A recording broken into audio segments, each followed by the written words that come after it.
Janjilah. Romo, Bapak Ibu terkasih, selamat pagi. Selamat berjumpa dalam Sabda Siap Saji Minggu 18 Oktober 2020. Marilah kita berdoa karena Bapa dan Putra dan Roh Kudus. Amin. Bapak penuh kasih, selamat pagi. Pagi ini kami berkumpul di piring di mana Engkau sudah mengumpulkan saudara-saudari kami sejak dulu kala. Dan kini mereka melanjutkan karya kasih. Dengan iman mereka diuji dan mereka tetap tumbuh dan berkembang. Dan Engkau memberkati kami semua. Karena itu berkatilah kami dan generasi mendatang agar mereka tetap setia seperti kakek nenek dulu yang setia sampai pada akhir mereka untuk memegang suku sebagai selama.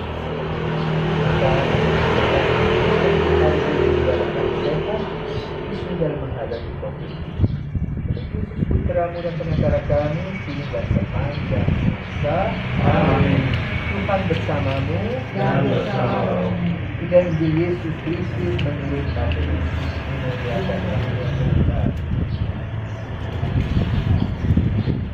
Sekali peristiwa, orang-orang Farisi berunding bagaimana mereka dapat menjerat Yesus dengan suatu pertanyaan.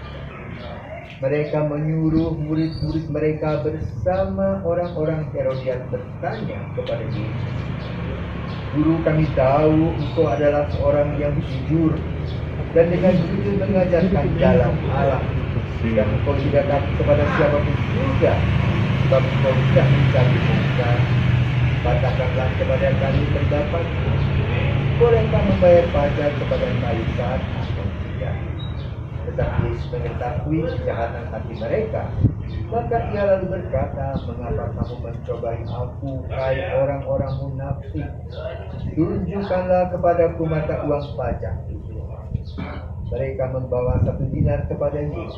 Maka Yesus bertanya kepada mereka, "Gambar dan tulisan siapakah ini?" Jawab mereka, "Gambar dan tulisan kaisar." Lalu kata Yesus kepada mereka, "Berikanlah kepada kaisar apa yang wajib kamu berikan kepada kaisar, dan kepada Allah apa yang wajib kamu berikan kepada Allah." Demikian tadi. Pengotor selamat pagi, sudah berapa lama di sini? Tidak tahu. Terasa? Kenapa terasa? Ya, pertama hidup kekeluargaannya dipilih luar biasa. Begitu kan. Jadi kalau kita mau katakan berkunjung dari satu tempat ke tempat yang lain, itu luar biasa. Ya. Lalu yang kedua adalah kondisinya.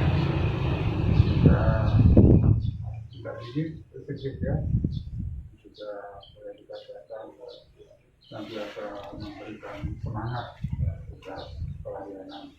Itu juga memberikan juga dan memberikan kesehatan.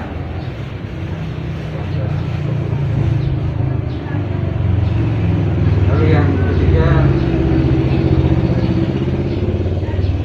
justru menjadi dasar kekerasan sini karena memang boleh dikatakan sebagian besar, boleh dikatakan 100% umat itu adalah umat asli Bali.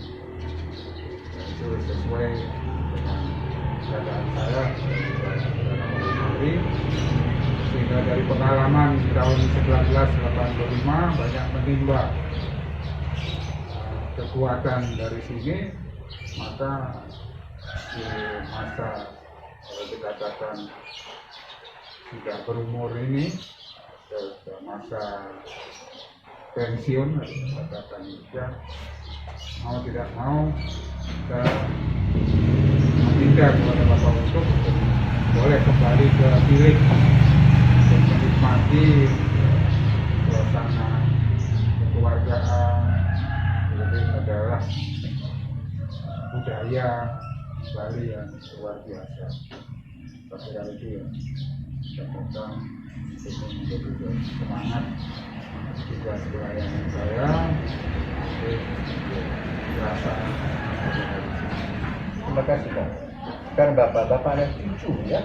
Generasi ketiga dari daerah kantong awal gereja Katolik daerah ini. Yang kemudian menjadi tuan, menjadi paroki ini, jadi paroki tanah.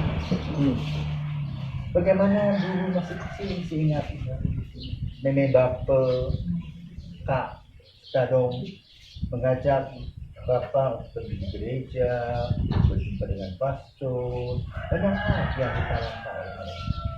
Sehingga Bapak bisa bertahan sampai hari ini. Mungkin bisa diceritakan pengalaman masa kecil. Terima kasih Romo, baik pengalaman saya waktu masih kecil memang orang tua selalu mengajak, menuntun dan mengiringi saya untuk ke gereja. Walaupun pada saat itu saya belum tahu apa-apa, tapi orang tua dengan sabar dan tekun selalu mengajak, membimbing saya untuk mengikuti kegiatan-kegiatan di gereja. Pada saat itu saya juga belum merasakan apa artinya, apa maknanya mengikuti kegiatan ini, belum, karena berulang-ulang dan sering-sering dilaksanakan, diajak dan dibimbing oleh orang tua. Akhirnya saya sendiri juga merasakan, oh ini rasanya manfaat kegiatan saya mengikuti kegiatan di gereja, sangat-sangat bermanfaat bagi saya dan mengarahkan pikiran saya agar saya bisa berbuat lebih baik ke depan untuk diri saya sendiri, dan juga bisa memberikan bayangan-bayangan di dalam perilaku sehari-hari di lingkungan bersama teman-teman pada saat itu. Jadi sampai saat sekarang saya merasakan sangat senang sekali Romo, dengan kesabaran dari orang tua membimbing dan mengajak saya untuk mengikuti kegiatan-kegiatan di gereja, mengajak mengikuti kehidupan menggereja, selalu kami dibimbing, dituntun, sehingga sampai saat ini saya semakin kuat pendirian saya dengan sepenuh hati Romo. Saya ingin mempertahankan hal-hal yang begini. Memang warisan orang tua yang paling besar. Inilah yang saya pikirkan yang paling kuat untuk saya, warisan yang harus saya pertahankan. Dan juga untuk anak-anak saya selalu juga mengajak mereka semua menggiring untuk sama-sama mengikuti kegiatan di gereja, sembahyang maupun kegiatan-kegiatan yang lain. Secara kurang lebih Romo demikian Romo yang saya sampaikan dari pengalaman saya, jadi makna daripada kehidupan menggereja di dalam diri saya sendiri. Terima kasih. Bapak pernah menjadi putra pastor. Kapan pastor masih kecil, kapan pastor datang ke tempat bisa? Bagaimana kesan Bapak ketika bertemu pastor-pastor yang mengunjungi atau di gereja, di rumah dan sebagainya? Waktu itu Romo saya masih kecil, zamannya Romo pastor swasta. Jadi begitu datang Romo misionaris, pasti saya belum mengenal semuanya ajaran gereja. Tapi saya begitu datang Romo, saya bangga hatinya, senang sekali kalau sudah datang Romo-Romo. Jadinya dengan bertemu dengan masih saya kecil, masih anak-anak. Nah, itu saya Yesus berlanjut dari misionaris Romo Sedeng gitu kan. Yang terakhir yang membina saya menjadi anak altar itu rumus Becker. Nah, di sana hanya tumbuh mulai dah mengetahui bagaimana kehidupan gereja dari miskinah itulah. Saya memang menggereja dari miskinah itu senang sekali, sehingga setiap ada kegiatan gereja pasti rasa paling senang untuk melakukan sebagai anak altar. Dari anak altar itulah pembinaan saya banyak sekali pengalaman-pengalaman yang dikasih tahu sama Pasus Becker. Itu yang saya alami menjadi anak altar, sehingga sampai saat sekarang kalau melihat anak-anak itu jadi misalnya zaman sekarang itu kadang-kadang saya merasa gimana? Karena anak itu kurang disiplin kadang-kadang. Kalau kita kan zaman dulu tuh disiplin luar biasa kan. Waktu zaman romo-romo yang dulu. Romo sekarang juga disiplin, tapi anaknya kurang disiplin untuk membina itu. Kadang-kadang anak-anaknya malas. Dengan romo-romo yang membina itu kan luar biasa juga untuk romo-romo sekarang. Anak-anaknya yang kurang disiplin. Ini yang saya perlu tingkatkan untuk anak-anak disiplinnya itu untuk membina ke depannya menjadi anak altar. Dan di sanalah pengalaman saya, sehingga hidup saya menggereja itu luar biasa dari anak altar. Itu dong, yang saya alami. Terima kasih. Nah, dari penanaman nilai-nilai itu pernah bermimpi ya punya pastor dari diri. Gimana dulu anaknya masuk seminari? Bagaimana cara mengarahkannya? Kok mau dia?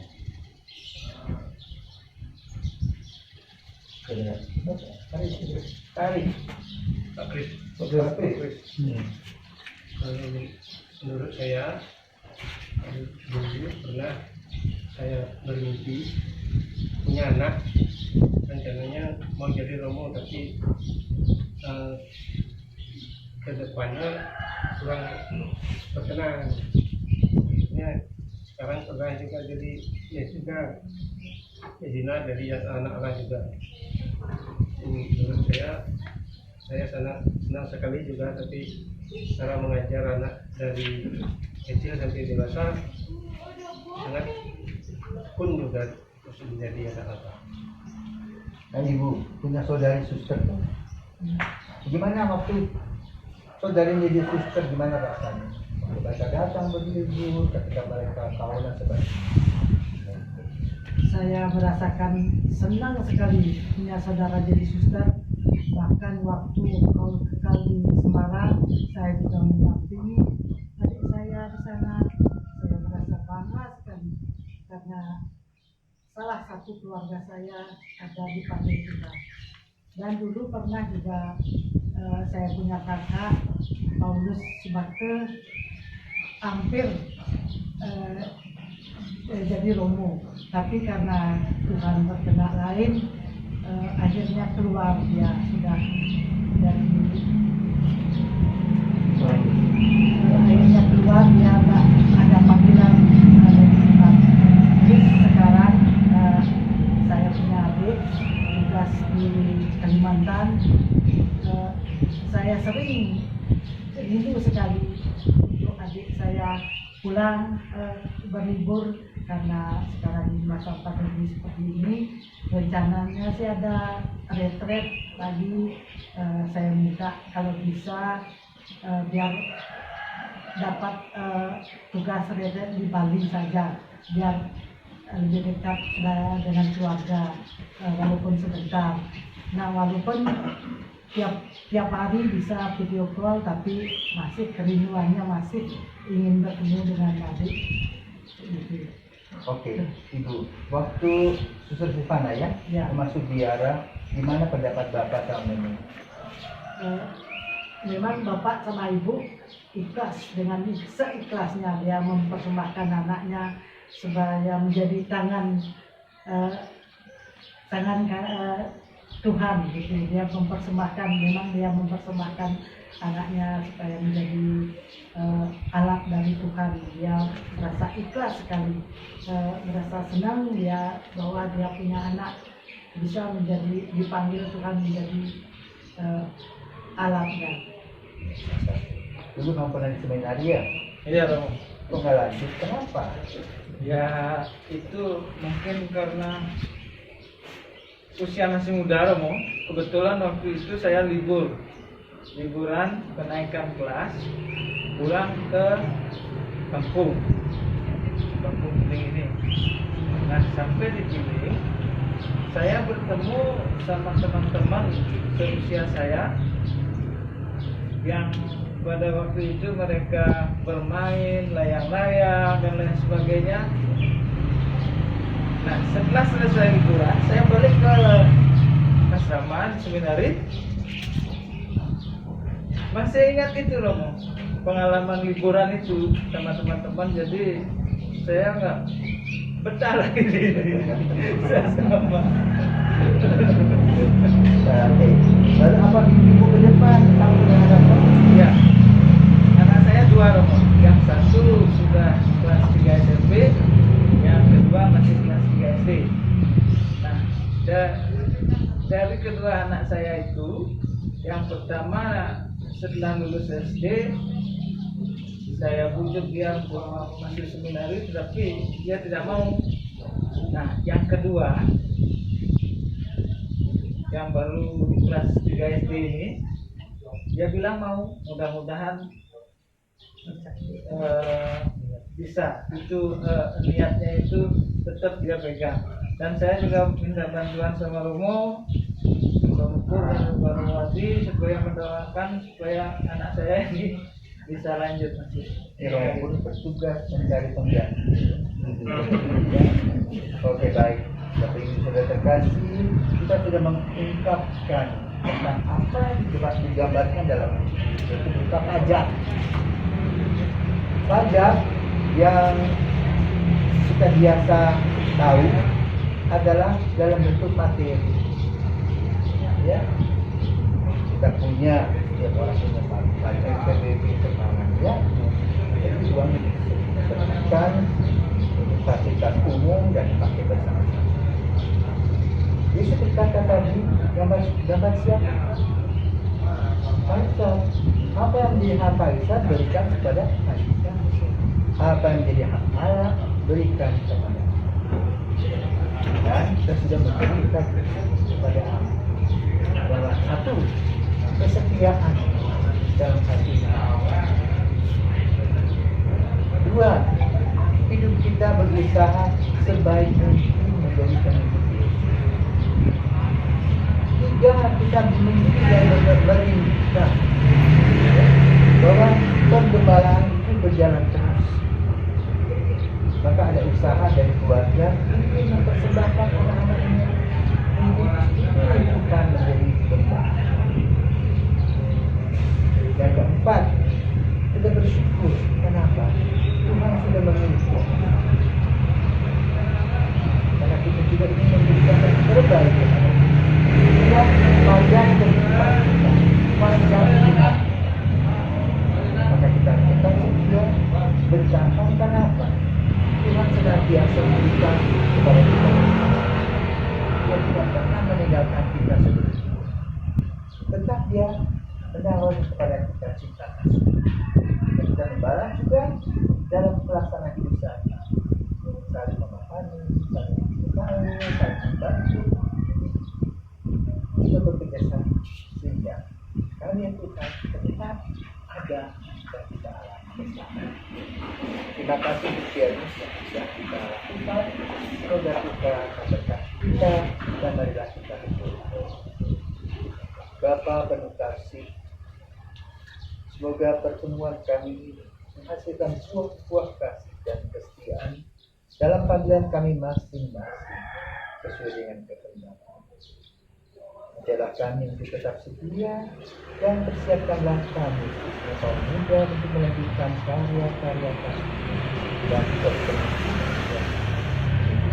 dan penantara kami hingga sepanjang masa. Amin. Bapa kami yang ada di surga, dimuliakanlah namamu, datanglah kerajaan-Mu, jadilah kehendakmu seperti di dalam surga, berilah kami pada hari ini dan kesalahan kami, seperti kami mengampuni yang salah kepada kami, dan janganlah masukkan kami ke dalam pencobaan, sampai dilaksanakan menjadi yang jahat. Amin. Bapa dan Putra dan Roh Kudus. Amin. Selamat pagi. Pagi.